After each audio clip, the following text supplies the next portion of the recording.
Welcome back to the Math Whisperer. Let's master vectors. Today we solve questions 13, 14 and 15. Complete solutions are right here. Let's get started. अस्सलाम वालेकुम बच्चों, उम्मीद करता हूँ आप तमाम बच्चे खैरवाफियत से होंगे। आप तमाम बच्चों को खुशामदीद आपके अपने math channel the math whisperer में। मैं हूँ आपका टीचर मोहम्मद फयाज मिर्ज़ा आपके साथ। बच्चों, सबसे पहले हमारा रट्टा नहीं लगाना, कॉन्सेप्ट से पढ़ना है। मैथ से डरना नहीं, मैथ से लड़ना है। जी हाँ, रट्टा नहीं लगाना, कॉन्सेप्ट से पढ़ना है, मैथ से डरना नहीं, मैथ से लड़ना है। अच्छा बच्चों, आज हम एक्सरसाइज 3.1 क्वेश्चन नंबर 13, 14 और 15 आज की वीडियो में तीनों क्वेश्चन हम सॉल्व करेंगे। तीनों क्वेश्चन बड़े इंपॉर्टेंट है पेपर के एस्पेक्ट से। तो आइए स्टार्ट करते हैं। क्वेश्चन नंबर 13 में आपसे कहा जा रहा है कि गिवन डेट द पॉइंट्स, भाई 1, 2, 3 और 4 पॉइंट्स दिए हुए हैं, ये रिप्रेजेंट कर रहे हैं position vectors of A B C and D respectively, और कह रहा है show that A B C D is a trapezium. तो 13 सॉल्व कर रहे हैं भाई हम पहले। तो आइए जनाब इसका सॉल्यूशन स्टार्ट करते हैं। ट्रेपीजियम क्वाड्रिलेटरल शेप्स में आता है और एक ऐसी शेप होती है कि जिसकी 4 साइडें होती हैं और कुछ इस तरह की होती हैं। 2 साइडें ये इस तरह पैरेलल होती हैं और 2 साइडें पैरेलल नहीं होती। ये बन गया आपका ट्रेपीजियम। ठीक है बच्चा। अच्छा, अब कह रहा है भाई A B C D is a trapezium. तो ये आ गया आपके पास ए, ये आ गया बी, ये आ गया सी, ये आ गया आपके पास डी। अब आपको जो वर्टाइसिस दिए हुए हैं, ए कह रहा है आपके पास 1 1 है, बी आपके पास जो पोजीशन वेक्टर है उसके जो कोऑर्डिनेट्स हैं वो हैं 5, 4, सी के कोऑर्डिनेट्स हैं 8, 9 और डी के कोऑर्डिनेट्स हैं आपके पास 0, 3। अब कह रहा है भाई ये साबित कर दो ये ट्रेपीजियम है। भाई ट्रेपीजियम को साबित करने के लिए आपने इसका कोर कॉन्सेप्ट एक याद रखना है, वो मैं यहाँ पर आपको मेंशन कर रहा हूँ। देखें, इसको अच्छे तरीके से समझ लें और अपने जहन में बिठा लें। भाई देखें, 2 कंडीशंस होनी चाहिए आपके पास। A quadrilateral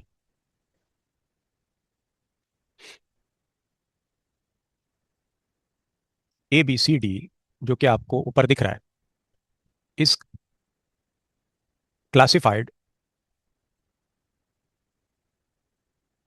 as trapezium if, भाई इफ के बाद कंडीशन आ गई, वो क्या है? It satisfies the 2 condition. 2 condition को अगर ये फॉलो कर दे तो भाई हम मान लेंगे कि ये क्या है, ये ट्रेपीजियम है। पहली कंडीशन क्या होती है? पहली कंडीशन होती है आपके पास पैरेलल ऑपोजिट पेयर। दिख रहे हैं आपको? ये देखिए, पैरेलल ऑपोजिट पेयर से मुराद आपकी, देखें ऑपोजिट ये और ये दोनों एक दूसरे के क्या हैं भाई? पैरेलल है। ये देखिए, ये एक दूसरे के पैरेलल है। तो एक तो ये कंडीशन होनी चाहिए। दूसरी जो है वो कंडीशन ये होनी चाहिए कि ये 2 पेयर्स जो हैं ये नॉन पैरेलल हैं, जो कि रिमेनिंग बच जाएंगे आपके। लेकिन अब वेक्टर का क्राइटेरिया क्या है भाई? देखें, याद रखें, 2 वेक्टर्स आपके पास, 2 वेक्टर्स फर्ज करें, एक है u और दूसरा है आपके पास वेक्टर v। ये पैरेलल होंगे, ठीक है? इफ एंड ओनली कब होंगे भाई? कि ये इनमें से कोई एक, if one is a scalar multiple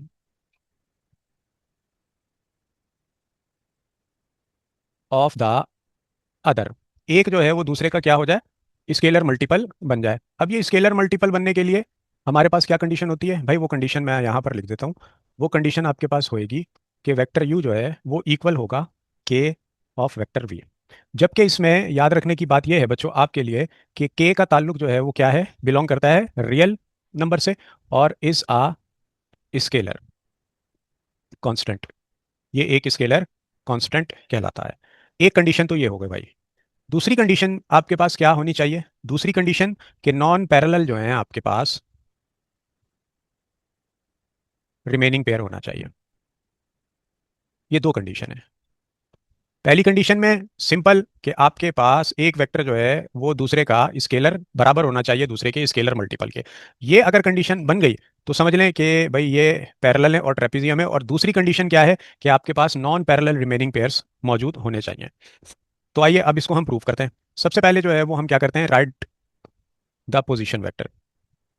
हमें जो पोजीशन वेक्टर्स दिए हुए हैं वो पोजीशन वेक्टर्स क्या हैं?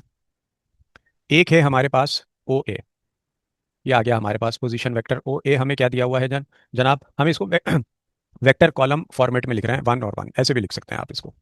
दूसरा पोजीशन वेक्टर आपको क्या दिया हुआ है, ओ बी। वो क्या है आपके पास, ये रहा 5 4, ये आ गया आपका 5 और ये आ गया आपके पास 4। तीसरा पोजीशन वेक्टर क्या है आपके पास, डेट इज ओ सी, और ये क्या है आपके पास जनाब 8 और 9। चौथा पोजीशन वेक्टर आपके पास वेक्टर कॉलम फॉर्मेट में हमने यहाँ पर मेंशन कर दिया, डेट इज ओ डी, और ये इक्वल है किसके, 0 और 3 के। ये रहा डी। पोजीशन वेक्टर हमें पता लग गए। अब हम कैलकुलेट करते हैं। पहला काम हम करेंगे कि जनाब हम कैलकुलेट कर रहे हैं the side vector. Side vector कौन सा, ए बी को हम कैलकुलेट कर लेते हैं। तो जब ए बी को कैलकुलेट करेंगे तो बच्चों ए बी किसके बराबर हो जाएगा, भाई ये बराबर हो जाएगा ओ बी माइनस ओ ए, और ये इक्वल आ जाएगा आपका, अब देखें ओ बी क्या है आपके पास, ये रहा ओ बी, ठीक है जी। तो ये आ गया आपके पास 5 और ये आ गया 4। इसमें से आपने माइनस कर दिया किसको, ओ ए, यानी कि 1 और 1, ये आ गया आपका ओ ए। तो भाई आपने 1 और 1 इसमें से जब आप माइनस करेंगे तो सिंपल, 5 में से आपने 1 माइनस किया तो आपके पास आ गया 4, 4 में से आपने 1 माइनस किया तो ये आ गया आपके पास 3। ये मेरे बच्चों आपने एक अदद साइड वेक्टर था कि जिसे आपने कैलकुलेट किया। अब हमने कैलकुलेट करना है इसकी ऑपोजिट साइड। अब ए बी की ऑपोजिट साइड क्या है आपके पास, सी डी। देखें ये आपने अभी कैलकुलेट क्या किया, ए बी, ये रहा आपका ए बी। अब आप क्या कैलकुलेट करेंगे, सी डी को कैलकुलेट करेंगे। तो अब हम कैलकुलेट करने जा रहे हैं किसको जनाब, कैलकुलेट द ऑपोजिट साइड। अब ऑपोजिट साइड हमारे पास क्या है बच्चों, ऑपोजिट साइड है हमारे पास सी और डी। तो आइए भाई सी और डी को भी कैलकुलेट कर लेते हैं। सी और डी को कैलकुलेट करेंगे तो इट मीन्स कि हम ओ डी में से माइनस कर देंगे ओ सी को। भाई ओ डी आपके पास क्या है, ओ डी दिया हुआ है आपको 0 और 3, ये आ गया आपका 0 3। अच्छा जी, इसमें से आपने माइनस कर देना है, किसको माइनस करेंगे, ओ सी को माइनस कर दीजिए।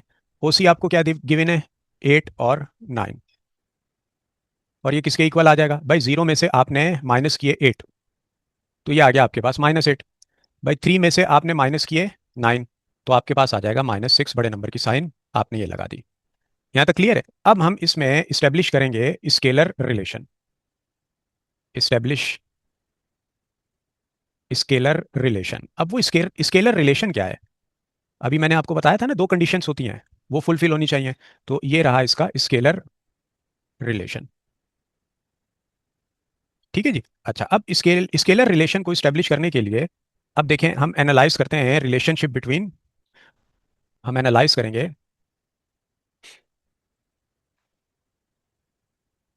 रिलेशन बिटवीन, भाई किन दो के दरमियान रिलेशन हमने एनालाइज करना है, सी डी एंड ए और बी। भाई कैसे करेंगे, अब देखो ये आ गया हमारे पास सी और ये आ गया डी। ये हमारे पास क्या आया था, -8 और -6, इसको जरा ऊपर ले जाते हैं हम। अब इसमें से कुछ कॉमन आ रहा है आपके पास, जी बिल्कुल आ रहा है, -2 आपने कॉमन ले लिया तो क्या बच गया आपके पास यहाँ पर 4 पॉजिटिव का, और डाउन यहाँ पर आपने 2 कॉमन लिया तो 3 बच गया बच्चों आपके पास। ये आपके पास आ गया। अब देखें, अब यहाँ पर हम एक कंडीशन दे रहे हैं इसको, कि हमें मालूम है कि 4/3 किसके बराबर है, ये बराबर है ए बी के, ठीक है जी। ये अभी हमने यहाँ पर कैलकुलेट किया, कहाँ गया ए बी, ये देखें ये 4/3 किसके बराबर है, ए बी के। तो भाई इसको रिप्लेस कर दें हम, तो सी डी इक्वल आ गया आपका, ठीक है, किसके इक्वल आ गया आपका, -2, ये रहा -2। और इस 4/3 की जगह आपने क्या सब्सिट्यूट कर दिया, ए बी। तो जनाब ये आपने अल्हम्दुलिल्लाह रिलेशन को इस्टेब्लिश कर दिया। कौन सा रिलेशन, स्केलर रिलेशन। तो एक कंडीशन जो है वो आपकी फुलफिल हो गई, फर्स्ट कंडीशन इज फुलफिल। अब आपने दूसरी कंडीशन को फुलफिल करना है। तो दूसरी कंडीशन को फुलफिल करने के लिए अब मैं ज़रा थोड़ा सा डाउनवर्ड जा रहा हूँ। तो आइए जनाब पहले तो एक अदद हम यहाँ पर ख़त तनसीख को खींच लेते हैं, इसकी बहुत ज़्यादा ज़रूरत है। अच्छा जी, आइए सेकंड कंडीशन। अब स्केलर रिलेशन के बाद अब हमारे पास हमने वेरीफाई करना है अदर पेयर्स को। अब अदर पेयर्स हमारे पास कौन से हैं, देखें, एक तो ये आ गया ए डी। अब ए डी की वर्किंग करते हैं, तो वेरीफाई करते हैं हम अदर पेयर्स। ठीक है। अब उनमें सबसे पहले क्या है हमारे पास मेरे बच्चों, ए डी। ए डी के लिए आप क्या काम करेंगे भाई, ओ डी माइनस ओ ए। भाई ये आ गया इक्वल। अच्छा भाई डी और ए क्या है आपके पास, भाई ए है आपके पास, डी तो ये रहा आपके पास 0 और 3। तो आपने 0 3 को सब्सिट्यूट कर दिया। अच्छा जी, माइनस ओ ए आपके पास क्या है, 1 और 1, माइनस कर दीजिए। ठीक है, तो जब आप माइनस करेंगे तो आपके पास क्या आ जाएगा, -1 और 3 - 1, ये आ गया आपके पास 2। अच्छा जी, दूसरा आपके पास बी सी। तो आइए बी सी को भी चेक कर लेते हैं। B C is equal to किसके इक्वल हो जाएगा, ओ सी माइनस ओ बी, जो कि बराबर है, ओ सी क्या है आपके पास 8 और 9। ये आपने 8 9 यहाँ पर मेंशन कर दिया है, माइनस। अच्छा भाई ओ बी क्या है बच्चों आपके पास, डेट इज 5 और 4। तो भाई आपने 8 में से 5 को क्रॉस किया तो आपके पास बच गया 3, और 9 में से आपने 4 क्रॉस किए तो आपके पास आ गया 5। अब मेरी बात ज़रा ध्यान से सुने आप बच्चे लोग, कि इसमें हमारे पास कोई भी स्केलर रिलेशन हमारे पास नहीं बन रहा। ठीक है, तो हम यहाँ पर मेंशन कर रहे हैं कि there exists no real scalar K, भाई सच डैट, जैसा कि बी सी इक्वल टू के ए डी, इस तरह का कोई रिलेशन इसमें नहीं बन रहा। तो ये चीज साबित हो गई, दूसरी कंडीशन भी फुलफिल हो गई। Hence A D and B C are not parallel, ये पैरेलल नहीं है मैथमेटिकली। ए डी आपका not parallel to B C, जबकि यहां पर आपने क्या कंडीशन देखी कि सी डी आपका पैरेलल आ गया किसके, ए बी के। यहां आपके पास ये कंडीशन बन चुकी थी, तो हेंस ये आपने साबित कर दिया क्वाड्रिलेटरल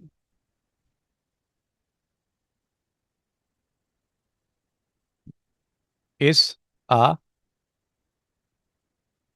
ट्रेपिजियम, और इसके साथ ही ये आपका प्रूफ आ गया। ये था हमारा क्वेश्चन नंबर 1, जिसको हमने बहुत आसानी से प्रूव किया, कोई इसके अंदर रॉकेट साइंस नहीं थी।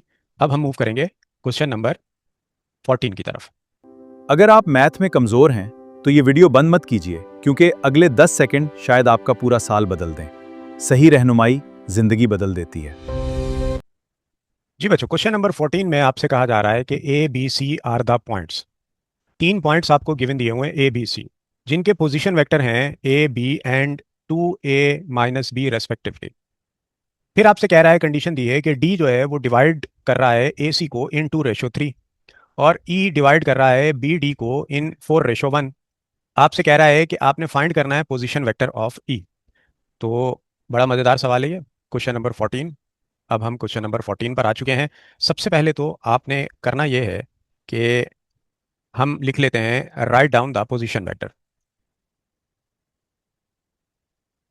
जो हमें इसने गिवन दिए हुए हैं। अब वो जो पोजीशन वेक्टर्स हैं वो हमें क्या गिवन दिए हुए हैं, तो भाई पहले तो हमने कह दिया भाई फर्ज कर लो let O be the origin. तो द पोजीशन वेक्टर जो हमारे पास गिवन पोजीशन वेक्टर्स हैं of point A B and C are, वो क्या हो जाएंगे भाई, वो हो जाएंगे हमारे पास मेरा बच्चा ओ ए, हमें गिवन दिया हुआ है इक्वल टू ए, ये देखिए ओ ए हमें ए दिया हुआ है। अच्छा भाई ओ बी हमें क्या दिया हुआ है, ओ बी बराबर है बी के, ये रहा। अच्छा जी, फिर हमारे पास तीसरा ओ सी, ये हमें गिवन दिया हुआ है 2a - b। ये आ गए बच्चों हमारे पास पोजीशन वेक्टर्स। अब कंडीशंस पर आ जाएं। पहली कंडीशन आपसे क्या कह रहा था कि डी डिवाइड्स ए सी इन 2:3।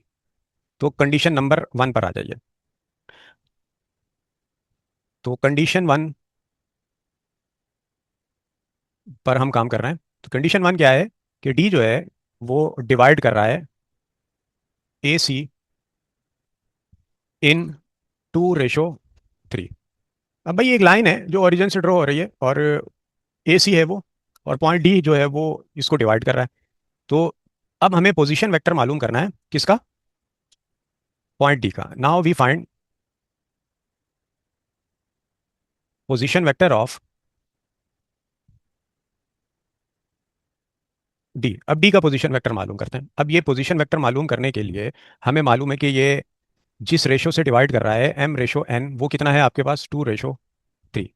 तो भाई ओ डी आपका जो पोजीशन वेक्टर है वो किसके बराबर हो जाएगा, वो बराबर हो जाएगा आपके पास, अब देखें ओ डी और ए सी है आपके पास, ठीक है। तो ये हो गया आपका N O A plus M और O C divided by M plus N, और ये किसके इक्वल हो गया, एन हमारे पास क्या है 3 और m क्या है हमारे पास 2। पहले तो रेशो को सब्स्टिट्यूट करते हैं और पोजीशन वेक्टर की वैल्यूज को भी हम सब्स्टिट्यूट करते हैं इसके अंदर। तो n को हमने रिप्लेस कर दिया 3 से, और ओ ए हमारे पास क्या है जनाब, ये रहा a, देन प्लस m हमारा किसके इक्वल है, m इज इक्वल टू 2, तो ये आ गया हमारे पास 2, और ओ सी किसके इक्वल है, 2a माइनस बी, ये आ गया 2a और माइनस बी। और इसको हम डिवाइड कर देंगे किससे मेरा बच्चा, m प्लस एन, यानी कि 3+2 या 2+3, बात एक ही है। तो पोजीशन वेक्टर और डी के लिए हम काम कर रहे हैं, तो जनाब ये बन जाएगा हमारा 3a, सिंप्लीफिकेशन कर लेते हैं, काम आ गया। 2 को आपने 2 टाइम्स मल्टीप्लाई किया तो बच्चा ये हो गया आपका 4a, और 2 को आप b टाइम्स मल्टीप्लाई करेंगे तो ये बन जाएगा आपका प्लस माइनस माइनस, और ये आ गया 2b। सिंपल, इसको आपने डिवाइड कर दिया किससे, 2 में 3 ऐड कर दिया आपने डिनोमिनेटर में, तो ये हो गया आपके पास 5। मजीद अगर आप इसकी सिंप्लीफिकेशन करेंगे तो ओ डी आपके पास क्या बनेगा, 3a और 4a, ये देखिए ये 3a और प्लस 4a, ये हो गया आपके पास 7a, और माइनस ये आ गया 2b जो कि डिवाइड हो रहा है 7 से, 5 से डिवाइड हो रहा है। तो मेरा बच्चा आपके पास आ गया ये ओडी। ओडी आपके पास क्या आ गया, 7a minus 2b divided by 5। याद रखिएगा पोजीशन वेक्टर आपने ओडी पता कर लिया। जब आपने पोजीशन वेक्टर ओडी निकाल लिया तो ये एक कंडीशन आपने पूरी कर दी। अब आपके पास एक और भी तो कंडीशन दी हुई है। अब वो कंडीशन क्या है आपके पास, ठीक है, वो है आपके पास ये रही कि ई जो है वो डिवाइड कर रहा है बी डी को 4:1। तो अब आ जाइए कंडीशन 2 पे। अब कंडीशन 2 में आपसे क्या कह रहा है कि ई डिवाइड्स बी डी इन 4:1 से डिवाइड कर रहा है ये, ठीक है जी। तो अब हम क्या करना है हमने, अब हम फाइंड करेंगे पोजीशन वेक्टर ऑफ पॉइंट ई। ये चीज हमें फाइंड करनी है। अब इसको फाइंड करने के लिए हमारे पास रेशो क्या गिवन है, m रेशो n हमारे पास है इक्वल टू 4:1, ठीक है बच्चा। तो भाई अब हम सेक्शन फॉर्मूला यूज कर लेते हैं, जो कि हमें पता है क्या होवे है, ये रहा भाई। इसके हिसाब से बना देते हैं हम, ओ ई इक्वल होगा n, अब ई किसको डिवाइड कर रहा है, बी डी को, तो n ओ बी और प्लस m ओ डी, और ये फर्दर डिवाइड हो रहा है किससे भाई, m प्लस n से। तो भाई ओ ई आपके पास क्या आने वाला है, अब n है आपके पास 1, तो n की जगह आपने 1 पुट कर दिया। ओ बी आपके पास क्या है, b, b के बराबर है, तो यहां पर आपने सब्सिट्यूट किया position vector b plus m आपके पास क्या है 4, ये आ गया 4। ओ डी आपके पास क्या है, ओ डी आपने पता किया है अभी, ये रहा ओ डी भाईजान, ये रहा, ठीक है मेरा बच्चा। ओ डी आ गया आपके पास 7 है minus 2b which is divided by 5, ये 5 से डिवाइड हो रहा है, और इसका डिनोमिनेटर क्या है, m प्लस एन, जो कि फर्दर डिवाइड हो रहा है किससे, 5 से। लाइन खींच के नीचे नहीं लिखा, ऐसे भी लिख दें तो बात एक ही है। तो बच्चों ओ ई आपके पास आ गया, ये तो आ गया पोजीशन वेक्टर बी, और प्लस, अच्छा जी, 4 को आप 7 टाइम मल्टीप्लाई कर देंगे तो ये हो जाएगा 28 ए माइनस, और 4 को आप 2 टाइम मल्टीप्लाई कर देंगे तो ये बन जाएगा आपका 8 बी, और divided by 5, further divided by 5। अच्छा बच्चा अब आइए एलसीएम की कंडीशन बन गई यहाँ पे, 5 को इससे मल्टीप्लाई कर दीजिए, 1 को इससे मल्टीप्लाई कर दीजिए, तो ये हो जाएगा 5b, 1 को इससे मल्टीप्लाई करेंगे तो ये आ जाएगा प्लस 28 और a और माइनस 8b, ठीक है, और डिवाइडेड बाय 5, और इस डिवाइड को जब आप मल्टीप्लाई में कन्वर्ट करेंगे तो इसके नीचे है 1, तो ये कल्टी पल्टी हो गया, 1 ऊपर चला गया और 5 नीचे आ गया आपके पास। तो बच्चों ओ ई आपके पास क्या बन जाएगा? अब देखिए जनाब, ये बन जाएगा आपके पास 28A को हमने पहले ले लिया, ये आ गया 28A। अच्छा भाई, ये 5B और -8B, तो ये कितने हो जाएंगे आपके पास? -3B, -3 और ये आ गया B डिवाइडेड बाय, भाई ये दोनों आपस में क्या हो गए? मल्टीप्लाई हो गए। तो 5 को 5 टाइम्स मल्टीप्लाई कर दिया तो क्या आ गया आपके पास? 25। ये आपने पोजीशन वेक्टर मालूम कर लिया। ओ इसके साथ ही मेरा बच्चा ये जो आपका ओ ई आ गया, यही आपका आंसर है। आपने पोजीशन वेक्टर मालूम करना था, कौन सा भाई? ओ ई मालूम करना था, तो वो आपने कर लिया। अब यहाँ पर हमने एक लाइन ड्रॉ कर दी और आ जाइए ओ ई। ओ ई आपके पास आ गया, इसको आप ऐसे भी लिख सकते हैं कि 1/25, ठीक है, और 28A और -3B is the required position vector of E। E का भाई ये आ गया आपके पास position vector. So this one is your ton answer. आसान सवाल था ना बच्चों? हमने इसको अल्हम्दुलिल्लाह प्रूव कर लिया और मुझे पूरा यकीन है कि आपकी समझ में बहुत अच्छे तरीके से ये सवाल आया होगा। अब हम मूव करेंगे क्वेश्चन नंबर 15 की तरफ। अगर ये लेक्चर आपको समझ आ रहा है तो तसव्वुर कीजिए कि लाइव क्लास में आप कितनी आसानी से सीखेंगे। राब्ता करें आज ही। आइए बच्चों, क्वेश्चन नंबर 15 स्टार्ट कर रहे हैं हम। क्वेश्चन नंबर 15 में कह रहा है ना, parallelogram A B C D, एक पैरेललोग्राम है जिसका नाम है A B C D. X is the midpoint of A B, जिसमें ए बी साइड जो है उसका मिड पॉइंट है एक्स। और फिर कह रहा है कि वाई डिवाइड्स बी सी, और जो आपकी लाइन सेगमेंट इसमें होगी बी सी, उसको वाई डिवाइड कर रहा है इन 1:2। अब आपसे कह रहा है कि साबित करें कि जेड जो है वो डिवाइड कर रहा है डी एक्स को 6:1 में, और फिर ये ऑल्सो डिवाइड ए वाई इन 3:4। अच्छा, थोड़ा घुमाया हुआ है लेकिन सवाल बड़ा आसान है। ये क्वेश्चन नंबर 15 का हम अब सॉल्यूशन कर रहे हैं। तो आइए जी सॉल्यूशन इसका स्टार्ट करते हैं, लेकिन सॉल्यूशन करने से पहले हम इसको ड्रॉ कर लेते हैं। तो ड्राइंग में जो है वो ज़रा चीज़ें क्लियर हो जाती हैं। ये आ गया जनाब आपका पैरेललोग्राम, ये और फिर ये, और फिर एक लाइन हमने यहाँ ड्रॉ कर दी और ये बन गया आपका पैरेललोग्राम। अब इस पैरेललोग्राम को देखिए, ये आ गया ए, ये बी, ये सी और ये डी। फर्ज कर लो मेरा बच्चा, ये जो पैरेललोग्राम है आपका, हमने फर्ज किया कि ये ड्रॉ कहाँ से हो रहा है? भाई ये ओरिजिन से ड्रॉ कर लिया।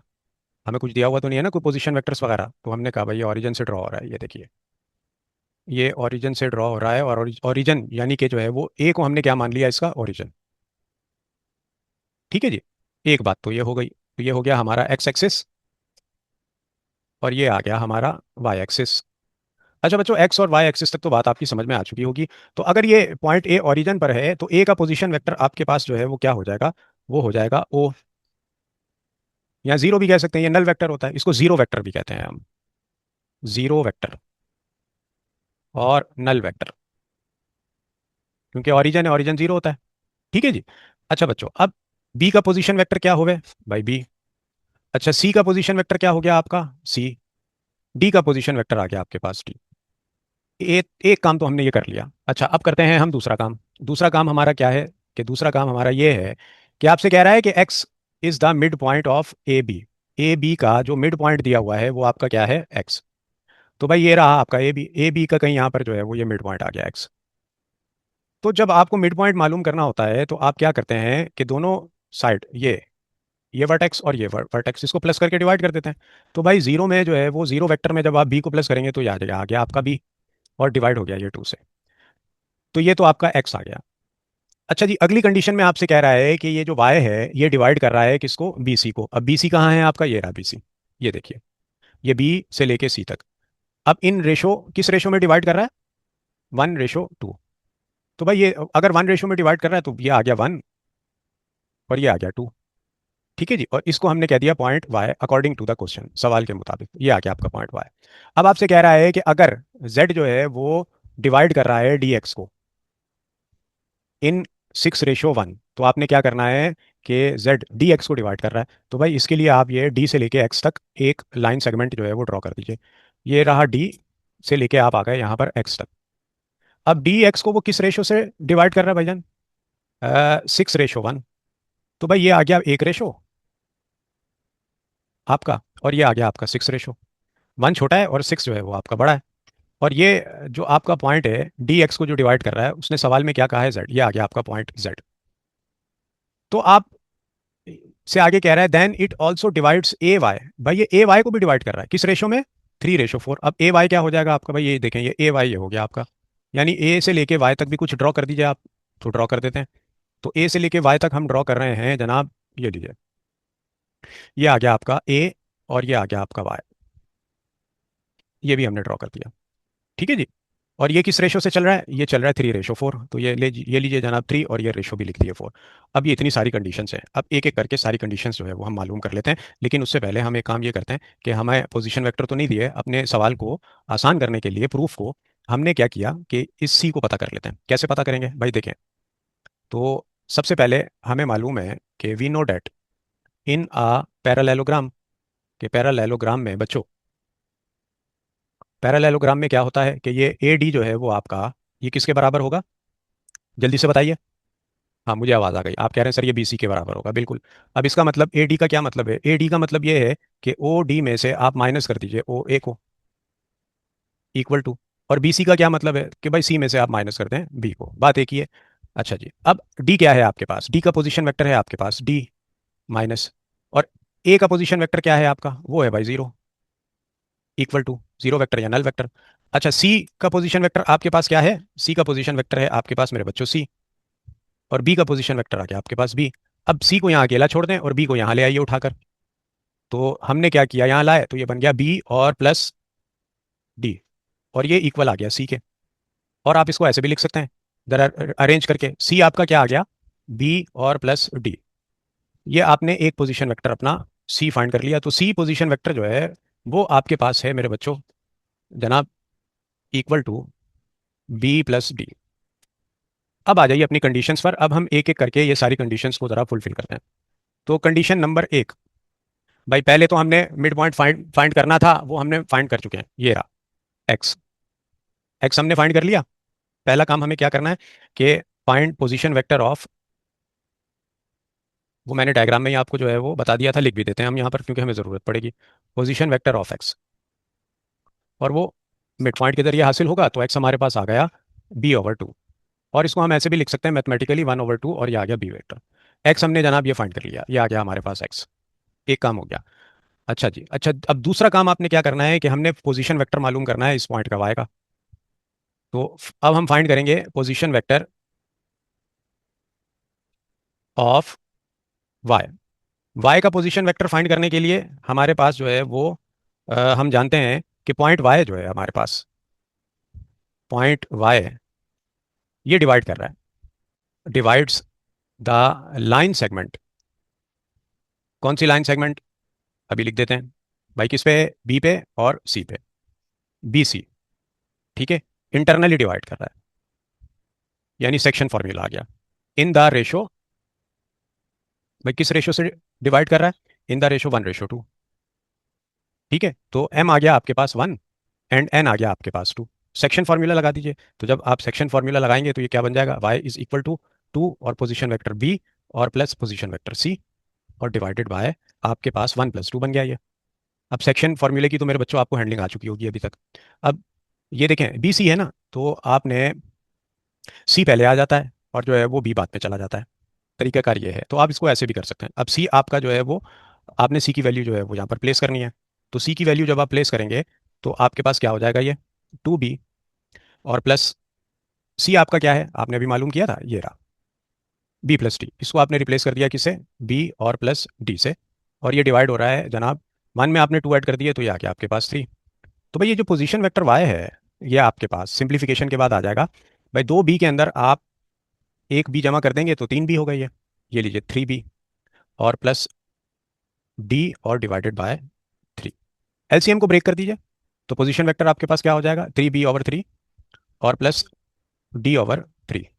इस 3 से ये 3 कैंसिल हो गया, तो पोजीशन वेक्टर y आ गया आपके पास b प्लस d/3 या 1/3, और ये आ गया आपके पास d। b भी आपने फाइंड कर लिया माशाल्लाह, ओ सॉरी y भी आपने निकाल लिया, दूसरी कंडीशन भी आपने मालूम कर ली। बहुत आसान सवाल है, बस थोड़ा सा जो है वो लेंदी हो जाता है, और आपको सारी चीज़ें इन्होंने वैसे गिवन दी होती हैं, बस आपने उस पर वर्किंग करनी होती है। अच्छा जनाब, अब हम फाइंड करेंगे पोजीशन वेक्टर ऑफ z, ये रहा। भाई एक्स भी पता कर लिया हमने, वाई भी बच्चों पता कर लिया। अब हम जेड को फाइंड करने जा रहे हैं। तो अब हमारा अगला टारगेट है कि फाइंड द पोजीशन वेक्टर कौन सा, ऑफ जेड, और किसके अलोंग है ये, डी एक्स के। ठीक है, अब ये कंडीशन देखें सवाल में भी दी हुई है आपको, डी एक्स इन 6:1। तो ये जो पॉइंट जी है आपका, पॉइंट जी, ये डिवाइड कर रहा है द वेक्टर सेगमेंट या लाइन सेगमेंट भी कह सकते हैं आप, वेक्टर सेगमेंट भी कह सकते हैं, बात एक ही है। डी एक्स इंटरनली भाई किस रेशो से, इन द रेशो 6:1। तो भाई यहां पर आपके पास m क्या आ गया, इक्वल टू 6, और n क्या आ गया आपके पास 1। सेक्शन फॉर्मूला लगा दीजिए। तो भाई ये पोजीशन वेक्टर जी मालूम करने के लिए आपके पास जो सेक्शन फॉर्मूला जो आपका लगेगा, तो उसमें आप वैल्यूज पुट करेंगे, तो ये आ गया 1 और ये आ गया डी, और फिर उसके बाद आ जाएगा आपके पास +6, और साथ में आ गया position vector x, D x में जो है वो आ रहा है। तो जनाब ये आ गया डी और एक्स, और इसको आप डिवाइड कर देंगे किससे, 6+1 से। अब आपने थोड़ी देर पहले ना एक्स मालूम किया था, एक्स क्या आया था, ये रहा ये। अब यहां पर जरूरत पड़ गई है कि आप एक्स को सब्सिट्यूट कर दें। तो पोजीशन वेक्टर जेड जो है वो आपका आ जाएगा डी और +6, और एक्स को आपने सब्सिट्यूट किया b/2 से, और ये डिवाइड हो रहा है किससे जनाब, 7 से। 2 को 1 टाइम किया और 2 को 3 टाइम कर दिया आपने, तो ये हो गया 6। तो जनाब पोजीशन वेक्टर जेड आपके पास आ गया ये अपना डी और +3b, जो कि डिवाइड हो रहा है किससे, 7 से। तो ज़रा इसको तरतीब से लिख लेते हैं हम। तो जनाब तरतीब से लिखेंगे तो ये कुछ ऐसा बन जाएगा आपका कि 3 और ये b और +d और डिवाइडेड बाय 7, इसको हमने कह दिया इक्वेशन 1। लो बच्चा, इक्वेशन 1 भी बन गई हमारी। अब मैं थोड़ा सा स्क्रॉल डाउन कर रहा हूँ, स्पेस कम है यहाँ पर। तो अब एक हमारी कंडीशन रह गई है, हमने उसको अब पूरा करना है। तो एक अदद हम यहाँ पर ये ख़त तनसीख हमने खींच ली, और अब आ जाइए, अब आखिरी काम करने जा रहे हैं हम, करीब करीब पहुँच चुके हैं। ठीक है, अब हमने क्या करना है कि वेरीफाई करना है, verify the ratio of Z. Z के रेशो को हमने वेरीफाई करना है अलोंग सेगमेंट ए वाई। बात समझ में आ रही है। अब ए वाई देखिए, ये देखें, ये रहा A Y, this is A Y. अब इस पे जो है वो जेड को हम वेरीफाई करेंगे, तो हमारा मसला हल हो जाएगा इस वेरिफिकेशन के साथ ही। तो बच्चों अब इसको हम कैसे करेंगे, अब देखें, आइए।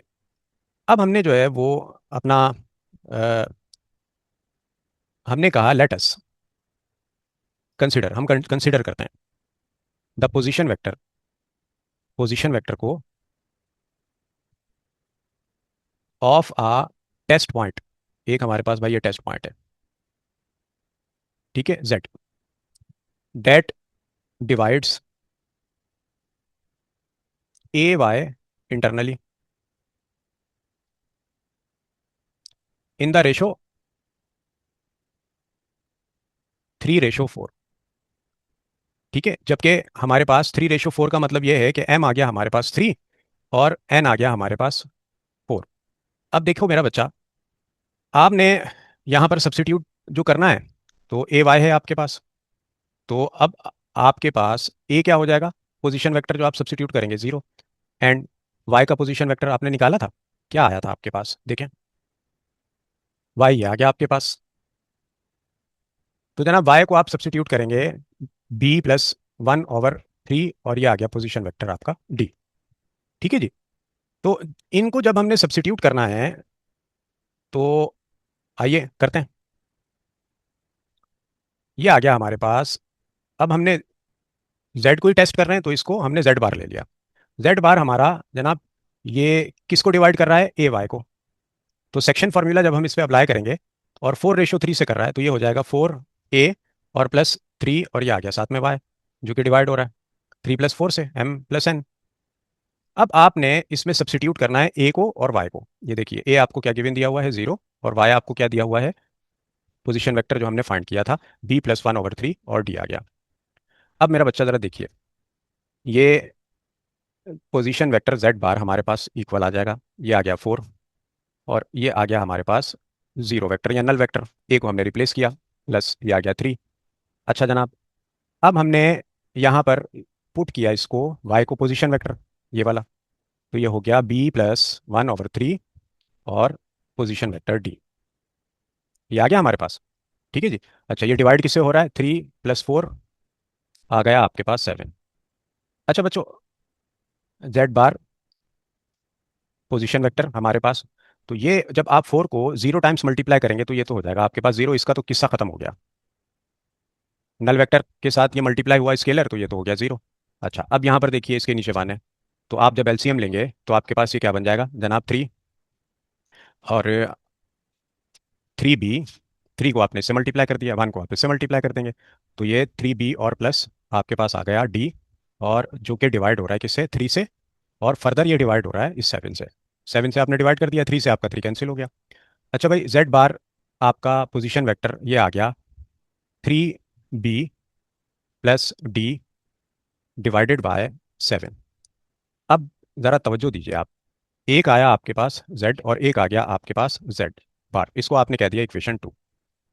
अच्छा बच्चा, अब देखें मैं थोड़ा सा स्क्रॉल अप कर रहा हूँ, तो यहाँ ऊपर ही लिखा हुआ है ये देखिए, z पोजीशन वेक्टर जो है वो हमारे पास आया था 3b प्लस d/7, और z बार पोजीशन वेक्टर हमारे पास जो है वो ये आ गया। तो अब अगर हमने इनसे कहा, अर्ज की कि भाई ज़रा कंपेयर कर लेते हैं इनको, तो जब हम कंपेयरिंग करेंगे इक्वेशन 1 और 2 को, तो by comparing equation 1 and 2, equation 1 हमारी थी z का जो है वो पोजीशन वेक्टर और equal to z bar position vector. ठीक है जी, जो हमने वेरिफिकेशन करनी चाहिए थी और की हमने, तो हमने ये देखा कि z हमारे पास क्या आया, ये देखिए ये रहा z, 3b और प्लस d डिवाइडेड बाय 7, और ये इक्वल आ गया किसके भाई, जो अभी हमने प्रूफ किया, ये देखिए z बार पोजीशन वेक्टर, ये भी आ गया हमारे पास 3b और प्लस d और डिवाइडेड बाय 7। अब देखें कि ये दोनों वेक्टर्स जो है वो मैथमेटिकली आइडेंटिकल हैं, बोथ आर आइडेंटिकल। ठीक है, तो ये जो पॉइंट z है ये डिवाइड कर रहा है dx को इन रेशो 6:1, सवाल में हमें यही कह रहा था। ठीक है, is the exact same point, और उसी सेम पॉइंट पर जो है वो ये डिवाइड कर रहा है ए वाई को रेशो 3:4 से, इसलिए z जो है वो हमारे पास यूनिक इंटरसेक्शन पॉइंट है इन दो सेगमेंट्स के लिए, और ये चीज़ हमें प्रूफ करनी थी दोनों कंडीशंस को मद्देनजर रख के, तो हमने इसको प्रूफ कर दिया। ये बड़ा यूनिक प्रूफ है, आप इसके बहुत से प्रूफ देखेंगे, लेकिन ये इसका बिल्कुल राइट और एग्जैक्ट प्रूफ है, और मुझे यकीन है कि अल्हम्दुलिल्लाह ये प्रूफ आपकी समझ में आया होगा। इसमें कोई इतनी रॉकेट साइंस नहीं है, बस थोड़े से लॉजिकल स्टेप्स और कॉन्सेप्चुअल स्टेप्स थे, और वो भी कोई इतने खास नहीं थे क्योंकि सेक्शन फार्मूला से आपके अवेयरनेस से पोजीशन वेक्टर आप माशाल्लाह समझ चुके हैं, तो इसमें ऐसी कोई रॉकेट साइंस कुछ भी नहीं थी, और मुझे यकीन है कि ये वीडियो आपकी समझ में आई होगी। तो वीडियो को लाइक करना बिल्कुल नहीं भूलिएगा, ज़्यादा से ज़्यादा आप इसको स्प्रेड कीजिएगा, क्योंकि इस सवाल के साथ ही हमारी एक्सरसाइज 3.1 मुकम्मल हो चुकी है अल्हम्दुलिल्लाह। सब्सक्राइब ज़रूर कर दीजिएगा, घंटी का बटन दबा दीजिएगा, ताकि हर नई आने वाली वीडियो आपको मिलती रहे। पढ़ते रहिए, आगे बढ़ते रहिए, अपना बहुत ख्याल रखिएगा। अल्लाह ताला आपका हामी और नासिर मेरे बच्चों। अगली वीडियो में हम इंशाल्लाह एक्सरसाइज 3.2 स्टार्ट करेंगे, तो तब तक अपने टीचर मोहम्मद फयाज़ मिर्ज़ा को इजाज़त दीजिए। अल्लाह हाफिज़। कामयाब तालिब इल्म दूसरों से ज़्यादा ज़हीन नहीं होते, वो सिर्फ सही वक्त पर सही उस्ताद चुन लेते हैं।